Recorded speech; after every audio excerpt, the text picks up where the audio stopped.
Hello friends, Gayatri క్రియేషన్కు స్వాగతం. గాయత్రి క్రియేషన్లో ఈరోజు మనం తెలివైన కోడలు అనే కథ గురించి చెప్పుకోబోతున్నామండి. ఈ కథను రచించిన వారు గువ్వల నిర్మలాదేవి గారు.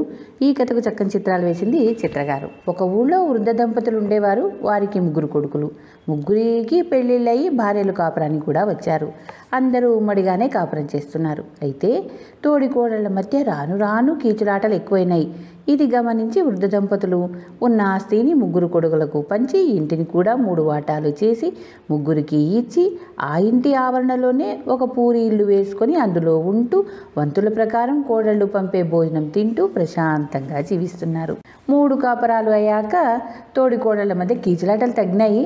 కానీ ఒకరిని ఒకరు 1000 కళ్ళతో కనిపెట్టుకుంటూ ఉండటము, ఒకరితో ఒకరి పోటీ పడటము హెచ్చైనాయి. ఏ వాటాలో ఏం జరిగినా మిగిలిన వాటాల వాళ్లకు వెంటనే తెలిసిపోయేది. ఏ తోడి కోడలికి మొగుడు ఏం చేయించి పెట్టినా మిగిలిన ఇద్దరు తమ మొగుళ్ళ ప్రాణాలు తీసి అవే చేయించుకునేవాళ్ళు. ఏ పండుగ పబ్బమో వచ్చినప్పుడు ఒకరి మీద ఒకరు పోటీ పడి పిండి వంటలు చేసి ఒకరినొకరు గొప్పగా ఇచ్చుకుంటూ ఉండేవారు. కొంతకాలానికి పెద్ద కోడలికి 3వ కోడలికి మధ్య ఏదో దెబ్బలాట వచ్చి మాటలు లేకుండా పోయాయి. అది మొదలు ఆ ఇద్దరు 2వ ఆవిడ వద్ద ఒకరి మీద ఒకరు చాడీలు చెప్పుకుంటూ రాసాగారు. వృద్ధురాలి మెడలో 15 కాసుల పాతకాలపు బంగారు గొలుసు ఒకటి ఉండేది. అది 3 తరాల నుంచి ఆ ఇంటి కోడళ్లకు సంక్రమిస్తూ ఉన్నది. ఒకనాడు ముసలాయన తన భార్యతో, మనం ఉన్న ఆస్తిని కొడుకులకు పంచిచ్చేసి చేతులు కడిగేసుకున్నాం కదా, ఇంకా నీకు ఆ గొలుసెందుకు, కోడళ్లలో ఎవరికైనా ఇచ్చేయకూడదా అని అడిగాడు. అదే నేను చూస్తున్నాను. ఇది చెడగొట్టి ముగ్గురికి పంచి ఇచ్చేసే వస్తువు కాదు కదా, దీన్ని మరొక తరం పాటు జాగ్రత్తగా దాచిపెట్టేవాళ్ళు ఆ ముగ్గురులో ఎవరా అని ఆలోచిస్తున్నాను అన్నది వృద్ధురాలు. ఎలాగో ఈ మాటలు పెద్ద కోడలి చెవిన పడ్డాయి. ఆమె ఆ రాత్రి ఆ విషయం కాస్త తన భర్త చెవిన వేసింది.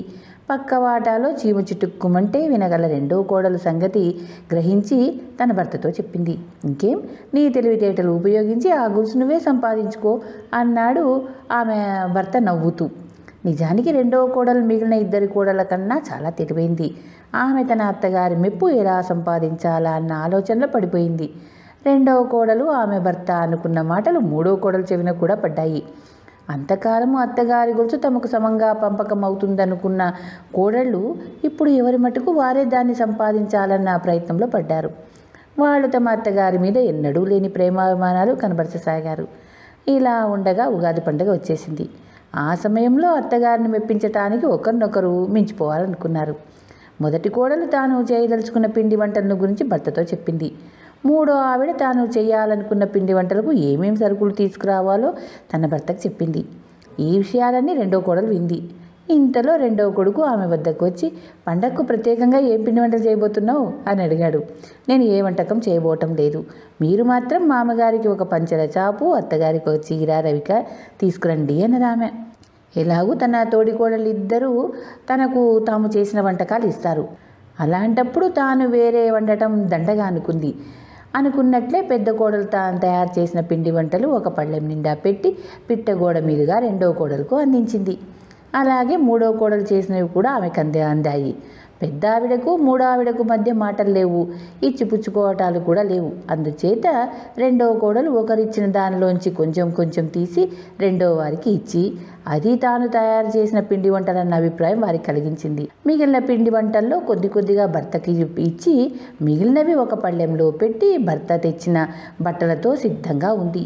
పెద్ద కోడలు ఆఖరి కోడలు వెళ్ళి గుడిసెలో ఉన్న అత్తమామలకు తమ పిండి వంటలు అందజేసి వచ్చినాక ఆమె అత్తమామల వద్దకు వెళ్ళి తాను తెచ్చిన పలహారాలు పళ్ళెంలో వాళ్ళ ముందు పెట్టి కొత్త బట్టలు అత్తమామల చేతిలో పెట్టి వాళ్ళ కాళ్లకు మొక్కింది. అత్తగారు తన 2వ కోడలు తెచ్చిన పళ్ళెం కేసి చూసి తన కాళ్లకు నమస్కరించిన కోడలు లేవనెత్తి తన మెడలోని గొలుసు తీసి ఆమె మెడలో వేసింది. 2వ కోడలు వెళ్ళిపోయినాక ముసలాయన, ఈమె కొత్త బట్టలు పెట్టిందనా గొలుసు ఇచ్చావు అని భార్యను అడిగాడు. కాదు, దీనికి తెలివి పొదుపు ఉన్నాయి. దీని దగ్గర గొలుసు మరో తరం దాకా సురక్షితంగా ఉంటుంది అంటూ ముసలావిడ చెప్పింది. తన 2వ కోడలు తెచ్చిన పిండి వంటల రహస్యం చెప్పింది అప్పుడు ముసలాయనకు. మిగిలిన 2 కోడళ్ళు 2వ కోడలు మెడలో గొలుసు చూసి గతుక్కుమన్నారు. పిండి వంటల విషయంలో ఆమె చేసిన మోసము తమకు తెలియకుండా ఆమె అత్తమామలకు బట్టలు పెట్టడము వాళ్లకు తెలిసిపోయింది. అది మొదలు వాళ్ళిద్దరూ ఏకమైపోయి రెండో కోడలతో మాట్లాడడం మానేశారు. ఒకరి మీద ఒకరు చెప్పే చాడీలు వినే బాధ తప్పినందుకు రెండో కోడలు కూడా బాగా సంతోషించింది. ఇది అండి తెలివైన కోడలు అత్తమామల్లో మెప్పు పొంది వారి నుంచి గొలుసు బహుమతిగా స్వీకరించింది. ధన్యవాదాలు. చివరిగా మీకో మాట, నా ఛానల్లోని కథలు మరియు వంటలు మీకు నచ్చినట్టయితే ఓ లైక్ చేయండి.